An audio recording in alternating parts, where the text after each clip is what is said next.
Alright, here's our video today, the limbic system. And the limbic system is just a group of structures inside your brain, as you can see there, top of the screen there. And they play a major role in regulating your emotions, your motivation, and your memory. So let's list that down. Let's get my pen going. So, your emotions, right? Your memory, and motivation. That's what the limbic system does, right? It regulates those three things. So let's talk more about it. And so it's often called the emotional brain, deep inside you, right? And it's called the emotional brain because of the central role it does in processing your emotions, right? So let's look at the characteristics. Emotional responses. Emotional regulation, I should say. Emotional regulation. It's one aspect, right? So it helps you, the limbic system, it helps you process and respond to emotions, like fear and anger and pleasure. So it's part of the brain that triggers the fight or flight response when you perceive danger. That's one part of it. And then we have memory formation. And I'm going to talk a little bit more about each structure, like these structures over here. We'll talk about them in a minute. So memory formation,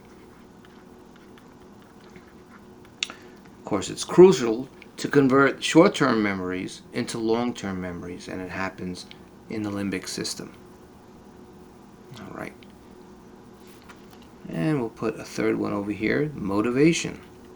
Actually, there's a fourth one we'll talk about. Motivation. You need motivation. Motivation and behavior, right? So the limbic system is involved in the reward and pleasure centers of the brain. So it's going to drive behaviors like eating, drinking, and reproduction. And the fourth one is the sense of smell, right? The limbic system is very closely linked to your sense of smell. And you may think of this, and you may have experienced this, where some kind of odor or smell can trigger a memory from the past. Just a whiff of a perfume or some other smell can trigger a memory that goes back a long, long time, even to childhood. So we look at the characteristics. Let's look at some of the major parts. So the first one we'll talk about is the amygdala, right here. Should get my pen working first, right? The amygdala. And actually it's more like right here. So it's kind of like almond shaped. You can squint your eyes a little bit. And the amygdala is very important because it processes fear, right? So it helps you recognize threats, the fight or flight response in the amygdala. Let's look at some others. Actually got a better picture. The other one was a little off. The arrows are pointing to the wrong one. So now we'll talk about the hippocampus, and as you can see there in the picture. And the hippocampus is very essential for forming memories, new memories. So it takes those short-term memories and puts them into long-term memories.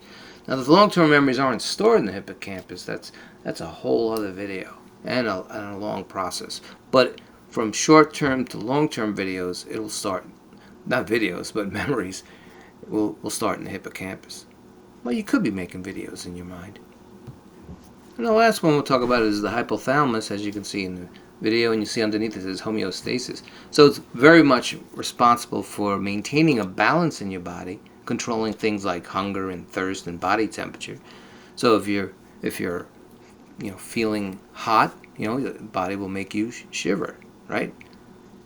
Sweat, sorry. And if you're feeling cold, your body will make you shiver. So that's controlling the homeostasis, the hypothalamus. So again, the limbic system is the system of motivation, the system of emotional behavior, and it's also the system of memory. So emotions, motivation, and memory. And we talked about the three main ones: the hypothalamus for homeostasis, the amygdala for emotions, and the hippocampus for memory. All right, that's our video today.